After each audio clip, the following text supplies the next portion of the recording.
నమస్కారం focus TV news కి స్వాగతం హెడ్లైన్ చూద్దాం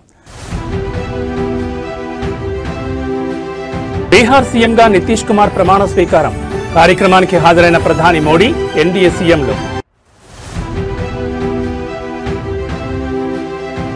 బిల్లుల ఆమోదానికి రాష్ట్రపతికి గడువు విధించలేం సుప్రీంకోర్టు సంచలన తీర్పు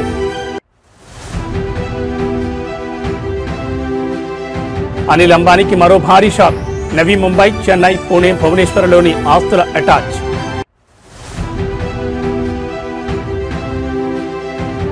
బీఆర్ఎస్ వర్కింగ్ ప్రెసిడెంట్ కు షాక్ ఫార్ములా ఈ కేసులో కేటీఆర్ విచారణకు గవర్నర్ ఆమోదం అక్రమాస్తుల కేసులో నాంపల్లి సీబీఐ కోర్టుకు వచ్చిన జగన్ సాధారణ ఎమ్మెల్యేగా కోర్టుకు హాజరైన మాజీ సీఎం ఇక డీటెయిల్స్ చూస్తే బీహార్ ముఖ్యమంత్రిగా నితీష్ కుమార్ ప్రమాణ స్వీకారం చేశారు రికార్డు స్థాయిలో ఆయన 10వసారి సీఎంగా బాధ్యతలు చేపట్టారు బీహార్ ఎన్నికల్లో ఎన్డీఏ ఘన విజయం తర్వాత కొత్త ప్రభుత్వం ఈ రోజు కొలువు తీరింది పాట్నా గాంధీ మైదానంలో జరిగిన కార్యక్రమానికి ప్రధాని నరేంద్ర మోడీతో సహా కేంద్ర మంత్రులు అమిత్ షా హాజరయ్యారు ఎన్డీఏ ముఖ్యమంత్రులు డిప్యూటీ సీఎంలు దేవేంద్ర ఫడ్నవీస్ ఏక్నాథ్ షిండే చంద్రబాబు నాయుడు యోగి ఆదిత్యనాథ్తో పాటు ఇతరులు హాజరయ్యారు సీఎం నితీష్ కుమార్తో పాటు డిప్యూటీ సీఎంలుగా సామ్రాట్ చౌదరి విజయ్ సిన్హాలు బాధ్యతలు చేపట్టారు ఇటీవల జరిగిన ఎన్నికల్లో ఎన్డీఏ కూటమి భారీ విజయం సాధించింది 243 సీట్లలో ఏకంగా 202 స్థానాలు కైవసం చేసుకుంది బీజేపీ 89 సీట్లు జేడీయూ 85 సీట్లు చిరాగ్ పాస్వాన్ పార్టీ 19 సీట్లు జీతన్ రామ్ మాంఝీకి చెందిన హెచ్ఏఎం పార్టీ ఆర్ఎల్ఎం మిగిలిన స్థానాల్లో విజయం సాధించాయి మరోవైపు ప్రతిపక్ష ఆర్జేడీ కాంగ్రెస్ కూటమి కేవలం 35 సీట్లకు మాత్రమే పరిమితమై ఘోర పరాజయాన్ని చవిచూసింది नीतीश कुमार सत्यनिष्ठा से प्रतिज्ञा करता हूं कि मैं विधि द्वारा स्थापित भारत के संविधान के प्रति सच्ची श्रद्धा और निष्ठा रखूंगा मैं भारत की प्रभुता और अखंडता अक्षुण्ण रखूंगा मैं बिहार राज्य के मुख्यमंत्री के रूप में मैं अपने कर्तव्यों का श्रद्धापूर्वक और शुद्ध अंतःकरण से निर्वहन करूंगा तथा मैं भय या पक्षपात अनुराग या द्वेष के बिना सभी सरकार के लोगों के प्रति संविधान और विधि के अनुसार न्याय करूंगा मैं नीतीश कुमार सत्यनिष्ठा से प्रतिज्ञा करता हूं कि जो विषय बिहार राज्य के मुख्यमंत्री के रूप में मेरे विचार के लिए लाया जाएगा अथवा मुझे ज्ञात होगा उसे किसी व्यक्ति या व्यक्तियों को तब से ये सिवाय जबकि ऐसे मुख्यमंत्री के रूप में अनेक कर्तव्यों के सम्यक और निर्वहन के लिए ऐसा करना अपेक्षित हो मैं प्रत्यक्ष अथवा अप्रत्यक्ष रूप से संसूचित या प्रकट नहीं करूंगा धन्यवाद बधाई రాష్ట్రాల శాసనసభలు ఆమోదించి పంపిన బిల్లులను ఆమోదించే విషయంలో రాష్ట్రపతి గవర్నర్లకు గడువును విధించలేరని సుప్రీంకోర్టు స్పష్టం చేసింది బిల్లుల ఆమోదానికి గవర్నర్ రాష్ట్రపతి గవర్నర్లకు గడువు విధించలేమని తెలిపింది బిల్లుల ఆమోదానికి గవర్నర్కు కాలపరిమితి లేదని అదే సమయంలో గవర్నర్లు అపరిమిత అధికారాలను వినియోగించలేరని స్పష్టం చేసింది రాష్ట్రపతి గవర్నర్లకు న్యాయస్థానం గడువు విధించడంపై రాష్ట్రపతి ద్రౌపది ముర్ము సంధించిన ప్రశ్నలపై సీజీఐ జస్టిస్ బీఆర్ గవాయ్ నేతృత్వంలోని 5గురితో కూడిన సుప్రీంకోర్టు రాజ్యాంగ ధర్మాసనం గురువారం తీర్పు వెలువరించింది ఈ సందర్భంగా గవర్నర్కు మాత్రం తాము సూచనలు చేయగలమని స్పష్టం చేసింది బిల్లుల విషయంలో గవర్నర్కు 3 ఎంపికలు మాత్రమే ఉన్నాయని బిల్లును ఆమోదించడం రాష్ట్రపతికి పంపడం బిల్లును తిరిగి అసెంబ్లీకి పంపడం మాత్రమే చేయాలని ఇవి కాకుండా గవర్నర్కు 4 అధికారం లేదని స్పష్టం చేసింది తమిళనాడు అసెంబ్లీ ఆమోదించిన బిల్లులను గవర్నర్ ఆర్ఎన్ రవి ఆమోదించకుండా సుదీర్ఘకాలం జాప్యం చేయడం పట్ల ఆ రాష్ట్ర ప్రభుత్వం గతంలో సుప్రీంకోర్టును ఆశ్రయించింది దీనిపై విచారణ జరిపిన 2 సభ్యుల ధర్మాసనం బిల్లులపై గవర్నర్ రాష్ట్రపతి 3 నెలల్లోగా నిర్ణయం తీసుకోవాలని లేదంటే అవి ఆమోదం పొందినట్లే పరిగణించాలని గత సెప్టెంబర్లో తీర్పిచ్చింది. ఈ తీర్పుపై రాష్ట్రపతి ద్రౌపది ముర్ము రాజ్యాంగ అధికరణం 143(1) ప్రకారం తనకున్న అధికారాన్ని వినియోగిస్తూ 14 ప్రశ్నలకు సుప్రీంకోర్టు సంధించింది. రాష్ట్రపతి అభ్యర్థన మేరకు విచారణ జరిపిన సర్వోన్నత న్యాయస్థానం ఈ కీలక తీర్పును వెలువరించింది.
ప్రముఖ పారిశ్రామికవేత్త అనిల్ అంబానీకి చెందిన రిలయన్స్ గ్రూప్నకు ఎన్ఫోర్స్మెంట్ డైరెక్టరేట్ మరో కట్టి షాక్ ఇచ్చింది. మనీ లాండరింగ్ నిరోధక చట్టం కింద కొనసాగుతున్న దర్యాప్తులో తాజాగా 1400 కోట్ల విలువైన ఆస్తులను ప్రొవిజనల్గా అటాచ్ చేసింది.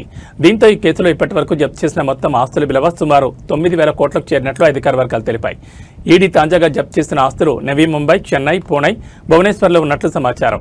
అనిల్ అంబానీ నేతృత్వంలోని కంపెనీల్లో జరిగిన ఆర్థిక అవకతవకలపై ఈడీ కొంతకాలంగా విచారణ జరుపుతోంది. ఈ దర్యాప్తులో భాగంగానే తాజా చర్యలు తీసుకున్నారు. ఇదే కేసులో గతంలో ఈడీ సుమారు 7,500 కోట్ల విలువైన ఆస్తులను అటాచ్ చేసిన విషయం తెలిసింది. ఇప్పుడు అదనంగా మరో 1,400 కోట్ల ఆస్తులను జప్తు చేయడంతో దర్యాప్తు మరింత ముమ్మరమైనట్లు స్పష్టమవుతోంది. ఈ కేసులో విచారణ ఇంకా కొనసాగుతోందని, జప్తు చేసిన ఆస్తుల స్వరూపం, అక్రమ లావాదేవీలతో వాటికున్న సంబంధాలపై త్వరలో మరిన్ని వివరాలు వెల్లడించే అవకాశం ఉందని ఈడీ వర్గాలు పేర్కొన్నాయి.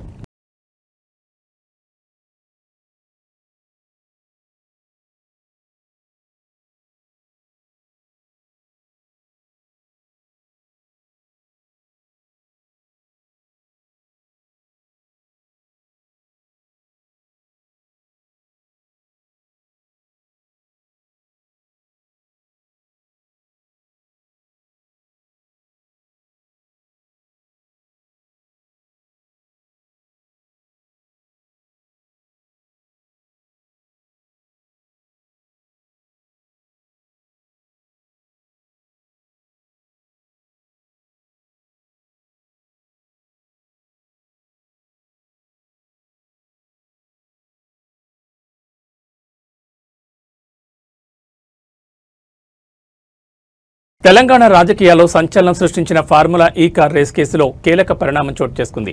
ఈ కేసులో మాజీ మంత్రి, బీఆర్ఎస్ వర్కింగ్ ప్రెసిడెంట్ కేటీఆర్ను విచారించేందుకు అవినీతి నిరోధక శాఖకి గవర్నర్ జిష్ణుదేవ్ వర్మ ఆమోదం తెలిపారు. ఈ మేరకు ప్రభుత్వం పంపిన ఫైలుపై ఆయన సంతకం చేశారు. కేటీఆర్పై విచారణకు గ్రీన్ సిగ్నల్ ఇచ్చారు.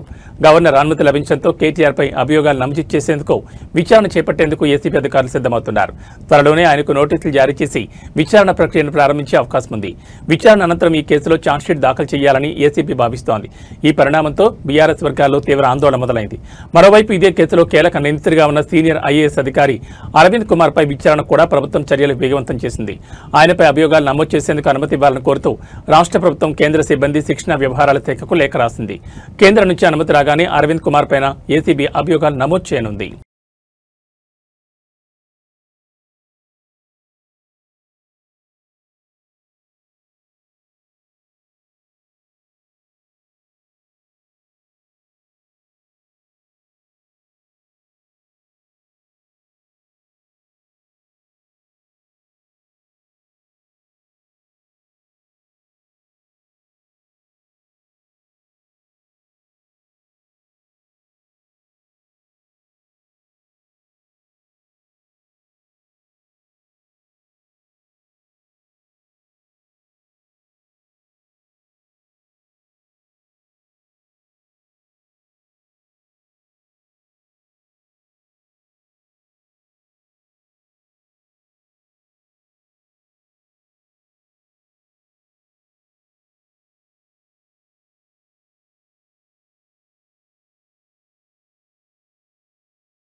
వైసీపీ అధినేత జగన్ సుమారు 6 ఏళ్ల సుదీర్ఘ విరామం తర్వాత సీబీఐ కోర్టు మెట్లెక్కారు. అక్రమాస్తుల కేసుకు సంబంధించి హైదరాబాద్లోని నాంపల్లి సీబీఐ ప్రత్యేక కోర్టు ఎదుట ఆయన వ్యక్తిగతంగా హాజరయ్యారు.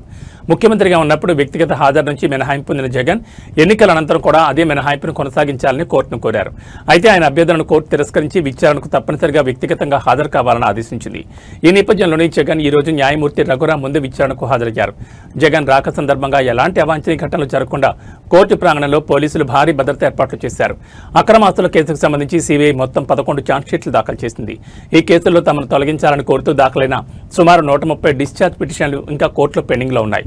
గతంలో ముఖ్యమంత్రి హోదాలో ఉన్నప్పుడు అధికారిక కార్యక్రమాల కారణంగా జగన్ కోర్టుకు హాజరు కాలేకపోయారు.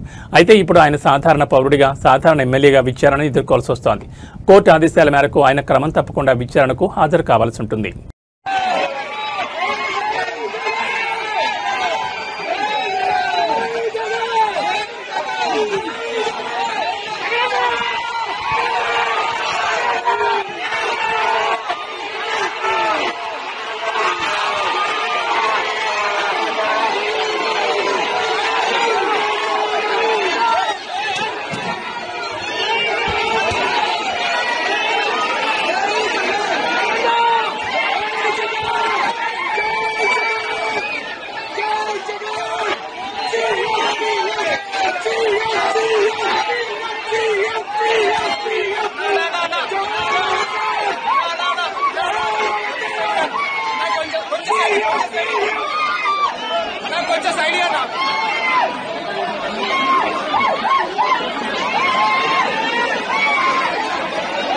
తెలుగు రాష్ట్రాల్లో సంచలనం సృష్టించిన ఐబొమ్మ పైరసీ కేసులో ప్రధాన నిందితుడు ఇమంది రవిని నాంపల్లి కోర్టు 5 రోజుల పోలీస్ కస్టడీకి అనుమతించింది. సైబర్ క్రైమ్ పోలీసులు వాస్తవానికి వారం రోజుల పాటు కస్టడీ కోరగా న్యాయస్థానం 5 రోజులకు మాత్రమే అనుమతించింది. కోర్టు ఆదేశాలతో దర్యాప్తు అధికారులు నేడు రవిని చెంచల్గూడ జైలు నుంచి తమ అదుపులోకి తీసుకోనున్నారు. ఈ 5 రోజుల విచారణలో పైరసీ నెట్వర్క్ సంబంధించిన కీలక రహస్యాలను ఛేదించేందుకు పోలీసులు సిద్ధమయ్యారు.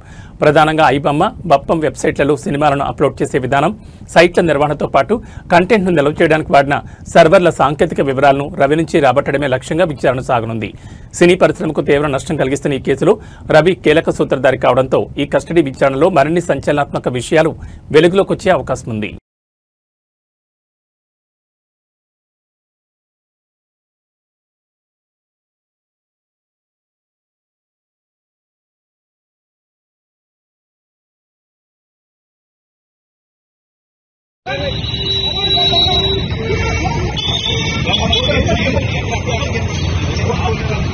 देखो बेटा रवि भाई रवि कर दो।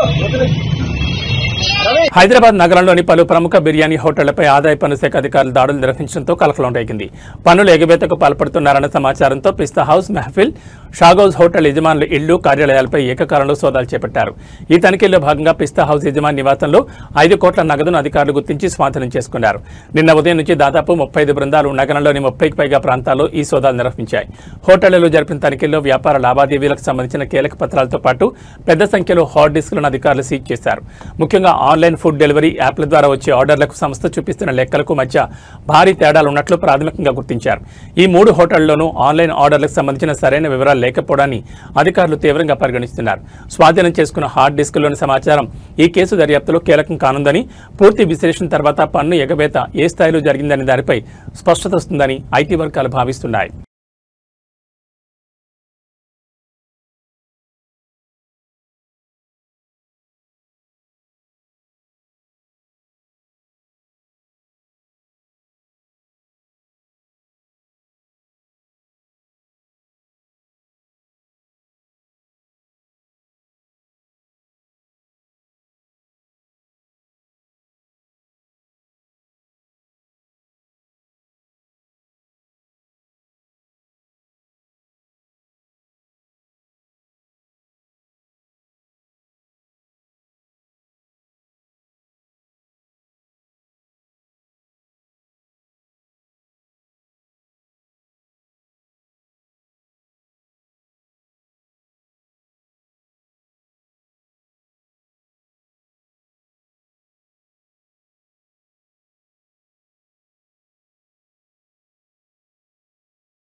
మావోయిస్టుల ఎరివేతే లక్ష్యంగా కేంద్ర భద్రతా బలగాలు దండకారణ్య ప్రాంతాలను జల్లెడపడుతున్నాయి. ఈ క్రమంలోనే తాజాగా Maoist party top leader most wanted Hidma ఆయన భార్యతో సహా అంగరక్షకులు 6గురు మృతి చెందిన విషయం తెలిసిందే.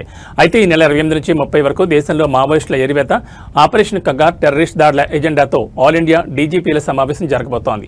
అప్పట్లోపై మావోయిస్టుల మాట వినిపించకుండా చేసేందుకు కేంద్ర ప్రభుత్వం శరవేగంగా ముప్పేట దాడికి ప్లాన్ చేస్తోంది. ఇక మావోయిస్ట్ అగ్రనేతల లొంగుబాటే టార్గెట్గా తెలంగాణ ఎస్ఐబి వ్యూహాలు రచిస్తోంది. మరోవైపు మావోయిస్ట్ పార్టీ మరో అగ్రనేత దేవ్జీ అలియాస్ తిప్పిరి తిరుపతి మల్లా రాజిరెడ్ల కోసం ఏఓబీలో కోంబింగ్ ఆపరేషన్ ముమ్మరంగా కొనసాగుతోంది. అయితే అనూహ్యంగా మావోయిస్టులు తిప్పిరి తిరుపతి మల్లా రాజిరెడ్లను కోర్టులో ప్రవేశపెట్టాలని తెలంగాణకు చెందిన గంగాధర్ అనే వ్యక్తి ఆంధ్రప్రదేశ్ హైకోర్టులో పిటిషన్ దాఖలు చేశారు. ఆ పిటిషన్లో ఈ నెల 18న పోలీసులు దేవ్జీ అలియాస్ తిప్పిరి తిరుపతి మల్లా రాజిరెడ్లను నిర్బంధంలోకి తీసుకున్నారని పేర్కొన్నారు. అయితే ఆ పిటిషన్ రేపు హైకోర్టు ధర్మాసనం ఎదుటకు విచారణకు రానుంది.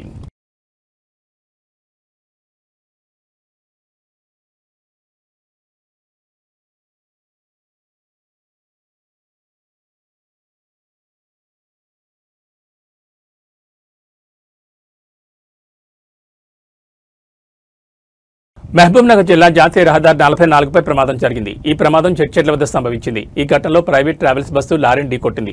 ఈ యాక్సిడెంట్ కారణంగా బస్సులో ఒక్కసారిగా పొగలు వ్యాపించాయి. దీంతో వెంటనే ప్రయాణికులు బస్సులో నుంచి కిందకి దిగిపోయారు. దీంతో పెను ప్రమాదం తప్పినట్లయింది. ఈ బస్సు జగన్ ట్రావెల్స్ సంబంధించినదిగా తెలుస్తోంది. ఇక బస్సు ఢీకొన్న లారీ యాసిడ్ లోడ్తో వెళ్తున్నట్లుగా ప్రయాణికులు తెలిపారు. ఓ కారు దారి మధ్యలో అడ్డంగా రావడంతో ఈ ఘటన జరిగినట్లు బస్సులోని ప్రయాణికులు తెలిపారు. అదృష్టవశాత్తు ఈ ఘటనలో ఎలాంటి ప్రాణ నష్టం జరగలేదు. మరిన్ని వివరాలు ఇంకా తెలియాల్సి ఉంది.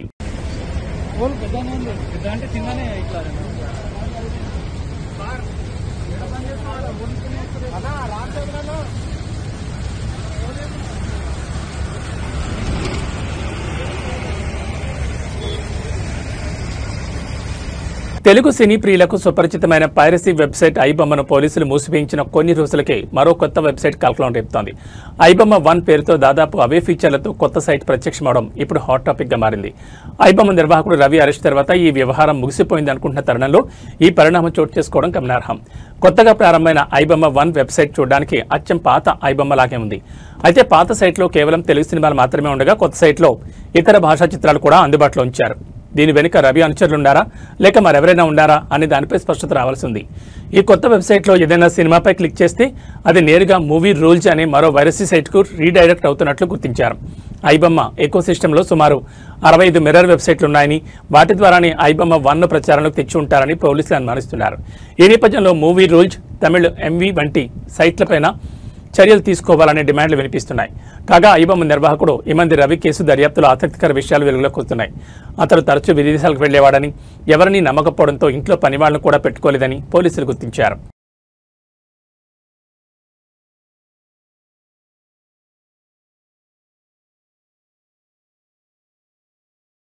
2 దశాబ్దాల క్రితం తెలుగు రాష్ట్రాల్లో సంచలనం సృష్టించిన సినీ నటి ప్రత్యూష మృతి కేసు విచారణకు తుది దశకు చేరుకుంది. ఈ కేసులో నిందితుడు గొడిపల్లి సిద్ధార్థరెడ్డికి హైకోర్టు విధించిన జైలు శిక్షను సవాల్ చేస్తూ ఆయన దాఖలు చేసిన అప్పీల్పైన శిక్షణ పెంచాలని కోరుతూ ప్రత్యూష తల్లి సరోజినీదేవి వేసిన పిటిషన్పైన సుప్రీంకోర్టు బుధవారం తన తీర్పును రిజర్వ్లో ఉంచింది. జస్టిస్ రాజేష్ బిందాల్, జస్టిస్ మన్మోహన్తో కూడిన ధర్మాసనం ఇరుపక్షాల వాదనలు విన్న అనంతరం ఈ నిర్ణయం తీసుకుంది.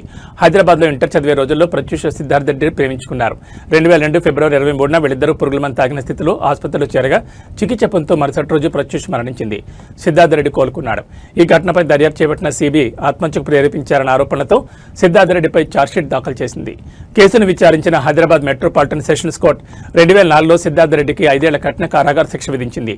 దీనిపై నిందితుడు హైకోర్టును ఆశ్రయించగా 2011లో ఉన్నత న్యాయస్థానం శిక్షను 2 ఏళ్లకు తగ్గించి జరిమానాను 50,000కు పెంచింది.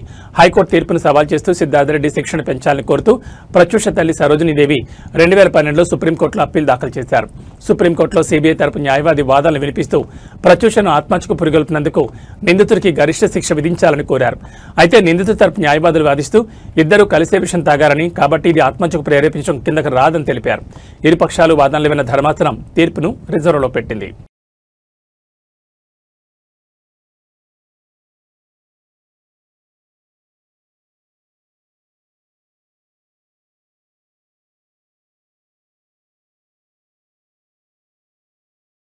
ఇవి ఈ బులెటిన్ విశేషాలు. మరో బులెటిన్లో మళ్ళీ కలుసుకుందాం. నమస్కారం.